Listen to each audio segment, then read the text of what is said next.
Hi friends, welcome to our channel. తాజాగా వెలువడినటువంటి సమాచారం ప్రకారం ఈ వీడియో చేయడం జరుగుతుంది.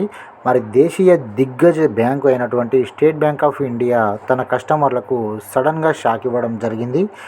డిపాజిట్స్ మరియు సేవింగ్స్ కోసము ఈ బ్యాంకు సేవలను లక్షలాది మంది పొందుతూ ఉంటారు. మరి ప్రభుత్వ ఆధ్వర్యంలో నడుస్తున్నటువంటి ఈ బ్యాంకుపై దేశంలో ఎంతో భరోసా అనేది ఉంది. ఈ బ్యాంకులో ఖాతాలు ఉన్నటువంటి ప్రతి ఒక్కరికి డెబిట్ కార్డ్ అనేది కంపల్సరీ ఉంటుంది. అయితే ఇప్పుడు ఈ కార్డులకు సంబంధించినటువంటి వార్షిక నిర్వహణ ఛార్జీలను అమాంతం పెంచే పనిలో పడిందని ఒక సమాచారం అనేది రావడం జరుగుతుంది. ఈ మేరకు ఈ ఏప్రిల్ 1 నుంచి కొత్త రూల్స్ అనేవి అమల్లోకి రానున్నాయి. తమ బ్యాంకు ఇస్తున్నటువంటి కొన్ని డెబిట్ కార్డులకు సంబంధించినటువంటి యాన్యువల్ మెయింటెనెన్స్ ఛార్జీలు పెంచుతున్నట్లు ఎస్బీఐ ప్రకటించినట్లు సమాచారం. కొత్త రేట్లు ఏప్రిల్ 1 నుంచి అమల్లోకి వస్తాయని అధికారిక ప్రకటన అనేది ఇవ్వడం జరిగింది. తొలుత ఈ కార్డులను ఉచితంగానే ఇచ్చినప్పటికీ తర్వాత కొన్నింటిపై వార్షిక ఛార్జీలు అనేవి వసూలు చేయడం జరుగుతుంది. కాగా ఎస్బీఐ అందిస్తున్నటువంటి డెబిట్ కార్డులో చాలా రకాలు ఉన్నాయి. కస్టమర్ లావాదేవీలను బట్టి classic, gold, platinum, silver, global, contactless debit కార్డులను ఇస్తుంది ఈ బ్యాంకు.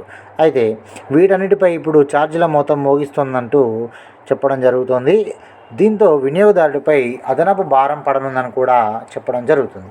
ఇప్పటి వరకు గ్లోబల్ కార్డుకు వార్షిక నిర్వహణ ఛార్జీలు 125 రూపీస్తో పాటు జీఎస్టీ వసూలు చేస్తుండగా ఇప్పుడు దీనికి 75 రూపాయలు అదనంగా వసూలు చేయనున్నట్లు సమాచారం అందుతుందండి.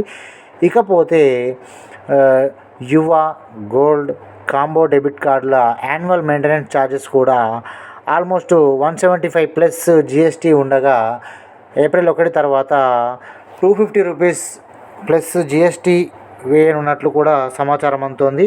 ఇక ఎస్బీఐ ప్లాటినం డెబిట్ కార్డ్పై ప్రస్తుతం ఉన్నటువంటి 250 ప్లస్ జీఎస్టీ ఛార్జీని ఇప్పుడు 325 ప్లస్ జీఎస్టీగా మార్చబోతున్నట్లు, అంటే ఇకపై ఈ డెబిట్ కార్డులు వాడే అందరిపై ఎంతో కొంత భారం అనేది కలుగుతున్నట్లు సమాచారం అనేది అందుతుందండి.